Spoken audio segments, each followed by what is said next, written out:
Hi guys, so when I brought you guys that story, when love turns into hate, I wanted to give you guys a quick little update on the story because it has taken a turn, and a turn that is crazy. The article says police in Florida are working with their Jamaican counterparts with renewed interest in solving the decade-old murder case of Omar Collymore's girlfriend Angela Aguirre, who was killed in similar circumstances as his wife was in Jamaica in early January. Collymore was arrested on February 8th after being apprehended at a guest house. Collymore was arrested on February 8th after being apprehended at a guest house in St. Elizabeth. 2 days later, he was charged with the murder of his wife, Simone Campbell Collymore, who was killed along with a taxi operator, Winston Watson, on January 2nd on Red Hills area. According to a report in the Florida Sun-based Sentinel newspaper, the Fort Lauderdale detective Tracy Figan, in a statement, has noted that similarities between the murders of Campbell Collymore and Aguirre, who was Collymore's girlfriend when she was killed on June 30th, 2018. On June 30th, 2008, both women were romantically involved with Collymore and had insurance policy that listed him as beneficiary when they were killed. Red flag. Red flag. He should have been prime suspect from the jump.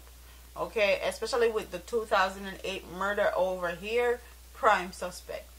That's a good basis for someone to kill someone. Collymore collected US $400,000 from Aguirre's US $1 million policy, with her son Elijah Aguirre getting the rest. Collymore was a suspect in Aguirre's death, but the Florida police were not able to link him to the murder. Okay.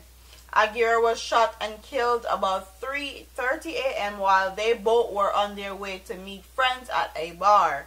Collymore reported that as they got out of their truck, an unknown assailant approached and shot her in the head and chest. He was not hurt during the attack, as he said he took cover after seeing the gun. Campbell Collymore was in a taxi being driven by Watson when a man on motorcycles drove up and shot and killed both.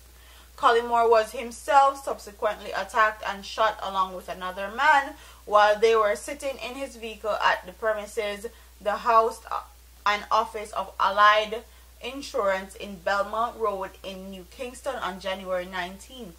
According to the reports, he had gone there to hand in the claim from Campbell Collymore's insurance policy. Wow. He was taken to court last Friday and was remanded in custody along with his co-accused Michael Adams, while another accused, Dwight Pink, has also been charged by the police with the murder of Campbell Collymore. According to the Sun Sentinel, the Fort Lauderdale police are hoping that Jamaican police investigation into the death of Campbell Collymore might help them to uncover if Collymore had a link with the murder of Aguirre. So not only did he kill his girlfriend, he killed his wife because of insurance money. Also, he went to go put in a claim the same day his wife died. That is very coincidental and very weird. And I understand why he's a suspect now, because there's no way two women you're romantically involved with just die back to back like that, and in both murders you were left unharmed, you were left unhurt.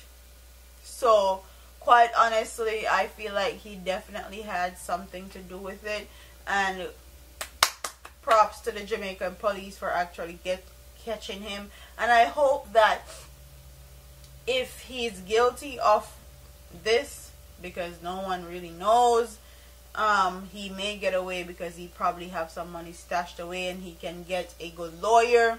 And once he get a good lawyer in Jamaica and he pleads guilty, you know they give these reduced sentences now in Jamaica, which are totally ridiculous.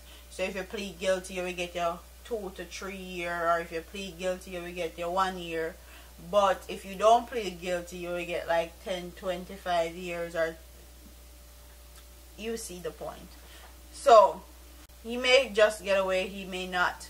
But I hope that not only the Jamaican police actually get justice for his wife. I hope that the Fort Lauderdale police also get justice for the girlfriend that he had killed, because there's no way these two women just died coincidentally, murdered coincidentally, and this man was a sole beneficiary in their insurance policy. That doesn't make any sense to me. And yes, he would be a prime suspect if I was a police in that investigation. So big up to Jamaica police, and I hope that they actually work together with the US police and get him where he needs to be, and make sure he stays there for the rest of his life, because that's really, really heartless for you to kill somebody you claim you love because of insurance money. But nowadays people pretend to them love you and they don't really love you. They're just there for what you can give them. So comment in the comment section, tell me what you guys think about this story.